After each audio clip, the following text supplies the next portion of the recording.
This is the Fox 5 News Block. We're not in the Wild West.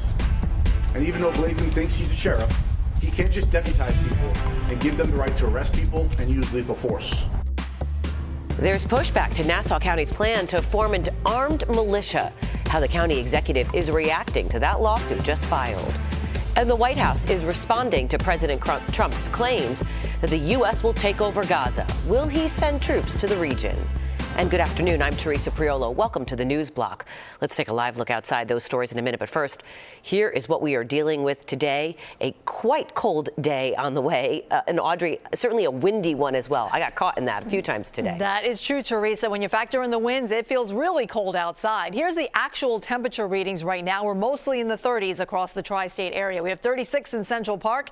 It's 33 over in White Plains, 34 being found in Islip and in Bridgeport, a little colder out towards East Hampton. Off to the north, we're at the freezing mark in Poughkeepsie, and it's 27 in Monticello. Now, all of these numbers are definitely colder than they were at this time yesterday, and our winds not too bad. However, every little bit of wind does influence what it feels like outside. So right now, our wind chills are in the 20s in the outer lying areas. It's feeling like 25 in Poughkeepsie or 26 in Poughkeepsie. 19 is the current wind chill over towards Monticello. All right, so the radar is quiet at the moment. However, we are tracking a system that'll be heading in our direction. We have some filtered sun coming in from time to time. We'll stay dry for the rest of the day, but later tonight, we're going to start to see some snow begin to invade the tri-state area. We have a couple of showers bleeding over towards southern portions of New Jersey, but it's not really until tonight where the main event will arrive. It's all associated with this frontal system that'll bring us snow, ice, and rain across the region. I'll time it out for you coming up. Teresa? All right, Audrey, thank you.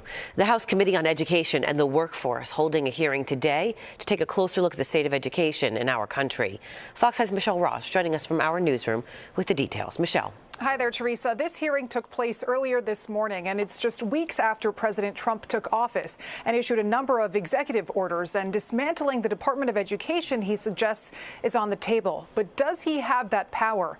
Now, the United States spends more per student than many other major countries, yet our students underperform compared to those countries. The idea is that our federal dollars, like our taxpayer money, is better spent elsewhere. Many students have still not recovered from the pandemic, with math and reading scoring at lower levels. This comes as the nominee to lead the department, Linda McMahon, has not even been confirmed for the seat yet. Now, the New York City Schools chancellor says if the Department of Education no longer exists, $2 billion would be cut from the city's DOE budget. But she says that the way that the state distributes funding to schools needs to be reformulated anyway.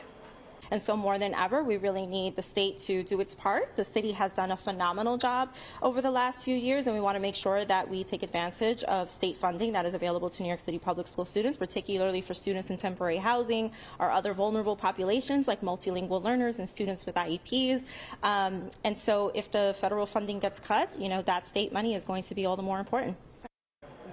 During the hearing today, witnesses spoke on how college enrollment has declined over the last decade. So young people nationwide aren't investing in their education. Teresa? All right, Michelle, thank you. Developing news on that situation in Gaza. The White House responding to President Trump's claims that the U.S. will take over the region. White House Press Secretary Caroline Leavitt moments ago saying the U.S. will not pay for the rebuilding of the region. She also said there's no plan to send U.S. troops there. But she didn't rule out the possibility of that happening. 2 million Palestinians live on the Gaza Strip, and most of them are descendants of refugees from the 1948 war. Leavitt was asked about the possibility of removing them by force. The president is prepared to rebuild Gaza for Palestinians and all people in the region, peace-loving people who want real economic development and opportunity in the region. The White House says President Trump is talking to all allies of the U.S. in that region to come up with the next steps. Pam Bondi was sworn in as the nation's next attorney general. Previously, she was Florida's attorney general between 2011 and 2019. Yesterday, Bondi passed her confirmation vote with a vote of 54 to 46. That vote falling almost entirely along party lines. John Fetterman was the only Democrat to vote yes. Bondi is expected to oversee a reshaping of the DOJ. The U.S. Postal Service is reversing course one day after placing a ban on all inbound mail and packages coming from China and Hong Kong. On Tuesday, it announced the ban after the U.S. imposed an additional 10% tariff on Chinese goods and ended a customs exception allowing small value parcels to enter the U.S. without paying tax. The Postal Service gave no reason for the reversal, but it did say that it would work with Customs and Border Protection to implement a collection process for the new China tariffs to avoid delivery disruptions. And those Chinese-made products coming to the U.S. facing the 10% tariffs are cell phones and TVs and computers. So if you're looking to buy any of these items, you do still have time before prices go up. Fox 5's Richard Giacovas breaks down what you need to know. With Super Bowl weekend fast approaching, you may be trying to find the place with the biggest TV screen. Well, some are on sale here at PC Richards on the Upper West Side, but these sales could slow come spring if that tax on China stays in effect. China doesn't want me to say, well, now you added 10% to the TV, I'm not going to buy a TV anymore. That hurts their economy.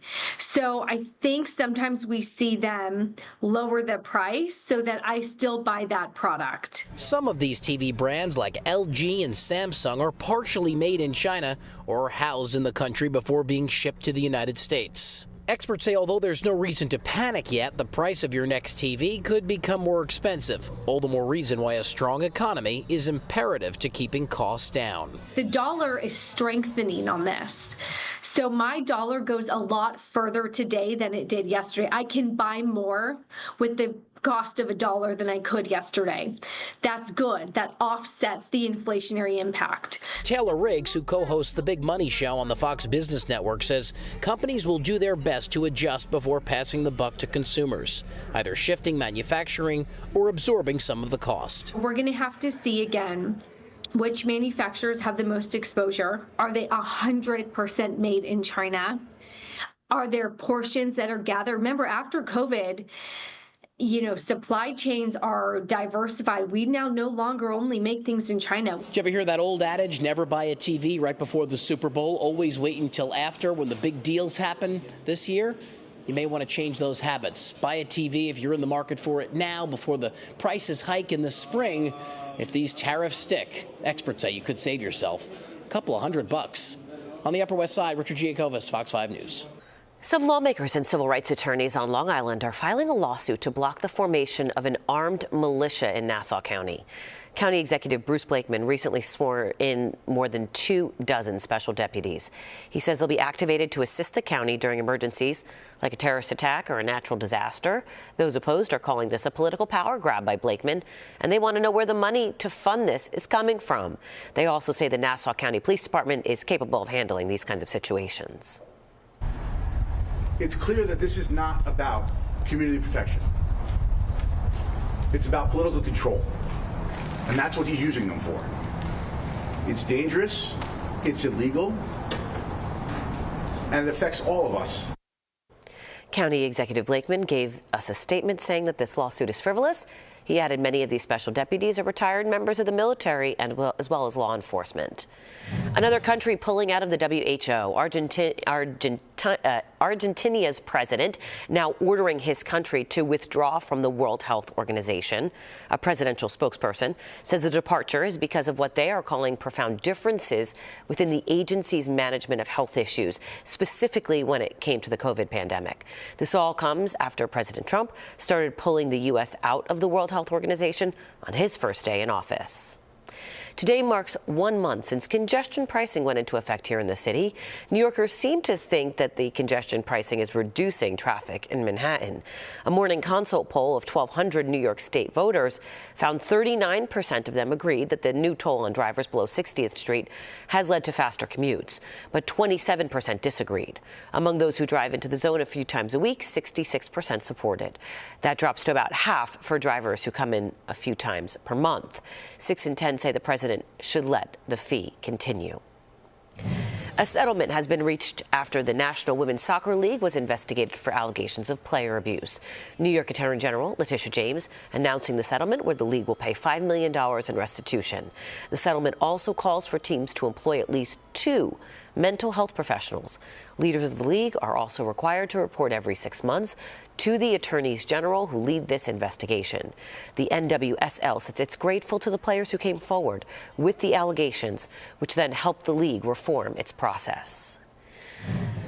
Times Square hosting a birthday celebration for the man who many consider to be the most famous soccer player on the planet. That is a 12-foot statue of Portuguese legend Cristiano Ronaldo, who just turned 40. That's hard to believe. This was unveiled at the crossroads of the world earlier today. His fans gathered to perform his iconic goal celebrations. A live look outside now. It's a cold and certainly a windy day. Let's bring in Audrey for a quick look at our forecast. Hey, Audrey. Hi, Teresa. And from that sky shot, we can see that the clouds are starting to invade our skies, filtering that sun. But high pressure is going to keep things dry for the immediate tri-state area for the rest of the day. We do have a couple of snow showers working into southern portions of New Jersey. But again, high pressure is going to keep things quiet until it slides to the east and allows this system to come in from the west. This is going to be producing some icy conditions across the Midwest. And it looks like it'll be mainly snow for us here in the tri-state area. So here's looking at all in our future cast. We'll see the snow begin to push in here later on tonight, but really after midnight is when things start to ramp up across the region. We'll also get a little bit of an icy mix across portions of New Jersey, over towards the Poconos and parts of the Hudson Valley too. But a lot of snow will be in place as we go into the Thursday morning commute across the region, and then everything kind of shifts off into New England, and we'll see a change over to rain before it's all said and done by lunchtime tomorrow. The clouds will remain. The evening commute will fare much better than the morning commute, but definitely be aware that it will be quite slick in the morning, so give yourself some extra time to get to where you need to be. Once the front pushes through, it's going to dry things out and clear the clouds out too. As we go into Friday, we could get an isolated snow shower coming downwind of the Great Lakes, but what you'll notice is how cold and windy it's going to be as we round out the week. Wind chills will make it feel more like the 20s as we go into Friday, and as far as snowfall is concerned, we're looking at anywhere between 1 to almost 3 inches across the tri-state area by noontime tomorrow. I think this is actually a little bit higher than we'll get here, but for a period of time, it will come down pretty steadily. That'll be between 6 and 8 a.m. tomorrow. Rainfall will also be an issue as we go towards the latter part of the morning, but roughly less than half an inch across the region, especially along the coast. Northern sections will get mainly snow. It'll be a change over to rain along the coast. So for today, we're going to stay dry for the rest of your Thursday or Wednesday here. Temperatures will be near the freezing mark, and then tonight will drop below freezing, allowing for the start to be snow and not rain. Once the temperatures rise in the afternoon tomorrow, or actually late morning, then we'll change over to rain. We're looking for a high of 35 degrees today and 40 for tomorrow. 43 on Friday, again with that gusty wind. It'll feel more like 33, and then we have another system that will bring us the threat of rain and snow as we go into Saturday night into Sunday morning. Teresa? Lots of snow coming up. All right, Audrey, thank you. All right, that does it for your news block for now. I'm Teresa Priolo. Thanks for joining us. Tune into the 5 o'clock news on Fox 5 and also right here on the Fox Local app for all of the day's news as it develops. We'll see you back here tomorrow.